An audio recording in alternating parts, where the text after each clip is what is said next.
everyone, welcome back to the Tangerine Quarantine YouTube channel. I'm Emma and today we're going to be doing a 3D origami illusion. It's going to look like this.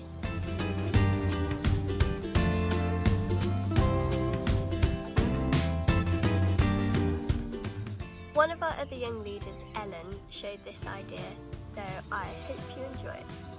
All you need for this is a wad of A4 paper, a ruler, a pencil, some scissors and some sellotape. The easiest way to do it is to get your 15cm tall area and then divide it up entirely into 3cm wide strips, so then you get the most out of one sheet of paper. You then want to cut these up so you have three 15cm by 3cm strips. The next thing you want to do is divide your strip up into 5 sections, each of 3cm, which will then fold over to make a cube. So what you want to do is fold on every single line. So the way I do it is I fold the bottom up to the top line and fold. That way you'll fold against the second one. And then you fold the bottom up to the fold that you just made. And then you fold against the bottom two, like that. And then you turn it upside down and do the same. So you fold it up to the top one, which makes the middle bend, as you can see. And then you fold the bottom one again up to the top one, so it's all folded like so. You then need to repeat it with all 3 of your strips, like so. For this next step, you're going to have a bit of tape ready, and all you're going to do is you're going to fold it in like that to make a square. Then you're going to get your bit of tape and put it on lengthways and fold it under so that your cube is secure. The next step is with your 2 squares, you need to take one so that you can see through and one so you can't, and you just need to slot it into the other one to make a cube, like that. You're going to need your cube that you made along with your final strip, and you will also need a longer bit of tape. For your final step to secure your box, you're going to have to make sure that you put your strip around it in a way that one block cannot simply slide out from the other. To do this, you have to place it so that it covers each cube while keeping it secure, like that. So if you press on one side, it cannot come out, like that. You are then going to have to get your bit of tape and place it on and take it round, not following the tape you just did across it, if that makes sense, like that, so that it's secure, like so. And then you have made your first cube. Once you've made your box, you're then going to want to repeat it 10 times so that you have 10 boxes.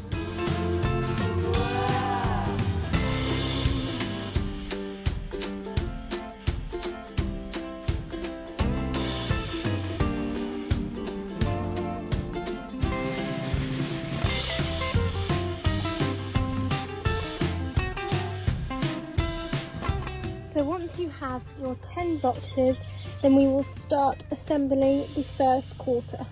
To do so, I find it easier to lay the boxes out like this, as this is the way that they're going to be assembled. So for the first step, we're going to grab the top one and either of these two. What you want to aim for is so that it can bend like that. So the easiest way to attach them is to put them like that. Get your tape, place it on, and then there we go. The next thing you want to do is get your next box and attach it so it can also open and close like that. So we're going to do the same, just ignoring this box, getting a small piece of tape and assembling them so it's like this.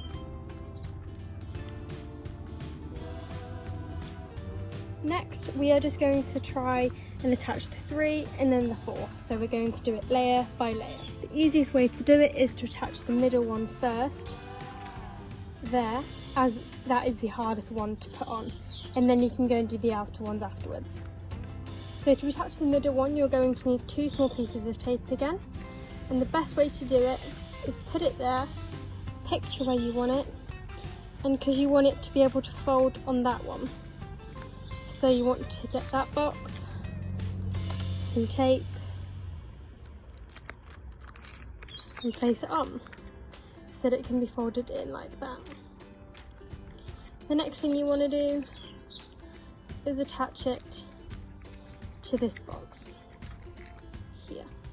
This is when it can get tricky, as the box may not fold easily and it can become extremely difficult. So what you want to do is place it on that box, fold it over, get it in position, and then put the tape on. You are then going to want to attach this one so that it can flip like that. So yeah, the best way to do it, put it underneath, tape it together, and then it can be up like so. Same on this piece with this square. This is when it gets tricky, remember? You want it like that. So tuck it under, make it level, get your tape, tape it on, and there you go. You then want to repeat it so that these 4 squares are attached underneath like so.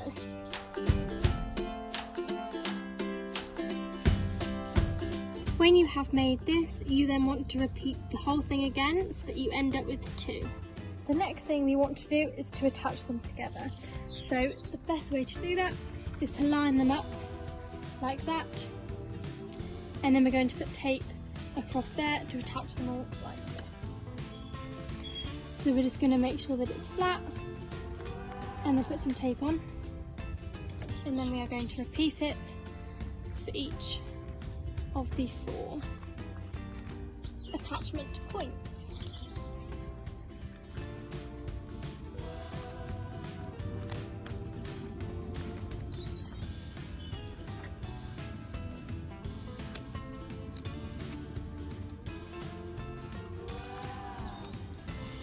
Once you have done this, you should be able to just do this. It will also be able to fold in half, which is what we want, to then be able to make another one and attach them together. So after that, you then want to repeat all of the previous steps, boxes, and taping it all together to make another one of these structures. When you've done that, you will end up with 2 that are able to twist and fold exactly the same as each other. To attach them together, you want to make sure that they fold in like that, upwards, both of them. So place them like that so that it's much easier. So to assemble them together, you need to make sure that they fold upwards, and you want to get a bit of tape and attach half of it onto the top, like that. You then want to get the other one and make sure they both fold in. Attach it like that. So then they are attached. And then repeat with the other end. Once you've attached them together, you should be able to do as we did before, and you should also be able to lift them apart. So this is your final product. If you enjoyed this video, give it a thumbs up and subscribe to our channel so you can see more videos like this. Bye!